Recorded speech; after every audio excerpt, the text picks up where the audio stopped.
Kandice Jacobs-Armstrong is a poet, vocalist, public speaker, student, wife, and most importantly, committed follower of Christ.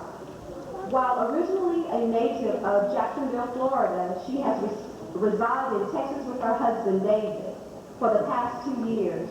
She has attended the University of North Florida and Hill College.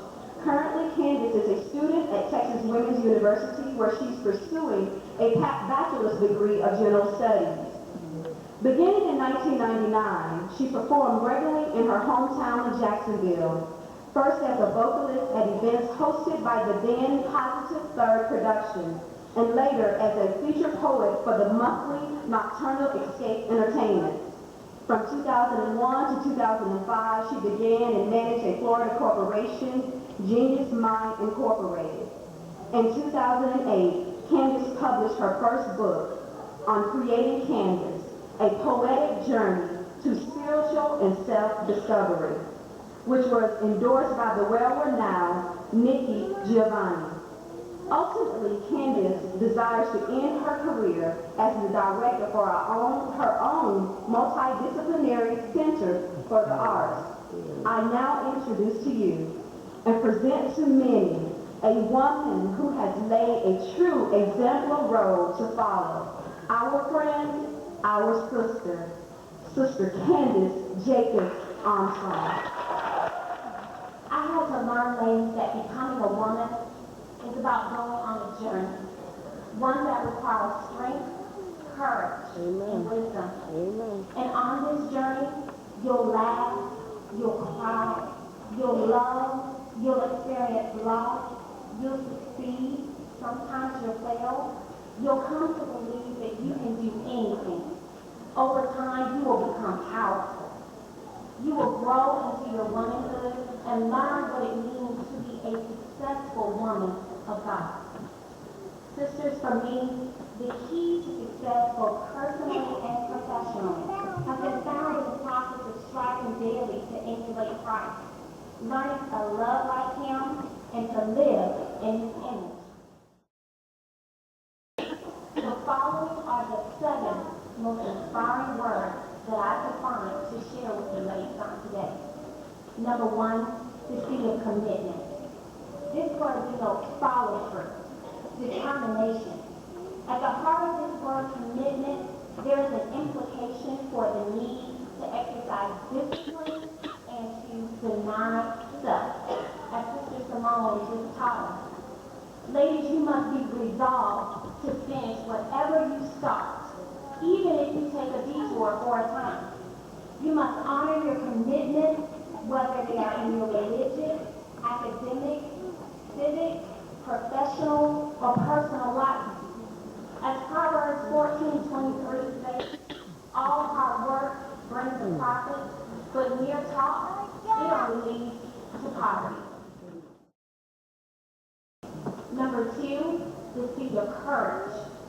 Ladies, you must tell yourself that although sometimes you feel it, fear is not an option. Dr. Tony Roach Sr. in his book, You Are God's Love Bank, Book 2, A Curriculum for Teaching, suggests that we should view each letter of the word fear as an acronym. For example, F represents false, E represents evidence, A represents appearing, and R represents real. He writes, in other words, fear is a fraud. It is false evidence appearing real. I experienced this realization most recently when I had to secure endorsements for my book. Upon receiving the suggestion from our publishing company, my immediate thought was getting someone well known in the literary world to endorse the book. However, my next thought was, how am I, little old me, going to gain access to someone like that? A few days later, I called my dear sister and friend, Sister Felicia Wright. As many of you know, she's also a business owner and an extremely talented, y'all. Talented graphic designer. We often discuss our projects, bounce ideas off of one another, and share advice. At that time, I shared with Felicia my dilemma and asked her to pray for me.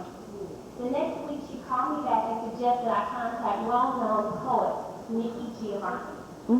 She was and is currently teaching at the Virginia Tech University. In her prayer, the Spirit reminded Ms. Felicia that our own brother Jackie, a new assistant minister, had a younger sister who was attending Virginia Tech. She told me that she was going to speak with Sister Natasha about securing the contact information for Nikki Giovanni. And let me tell you, Sister Natasha got me that information. And Felicia got back to me within the week. Now that I have Nikki Giovanni's number, that meant I actually had to call her. And then fear entered from the side stage. I thought to myself, how would she respond? She doesn't know me from Adam. Finally, I opened my Bible and I read 2 Timothy 1:7. For God has not given us a spirit of fear, Amen. but of a sound mind, but of power, of love, and of a sound mind. Then I prayed, I wrote a script, and I dialed the number very quickly before I lost the nerve. I got her voicemail, which stated that she was not in residence for the fall semester. However, college will welcome to send her letters as that sister does not email. Personally, I couldn't have been more relieved. For I thought to myself, if she's going to be moved to help me, writing a letter was my best shot. I typed the letter, sent her package, and then I waited and checked the mail, and waited and checked the mail, and I waited more.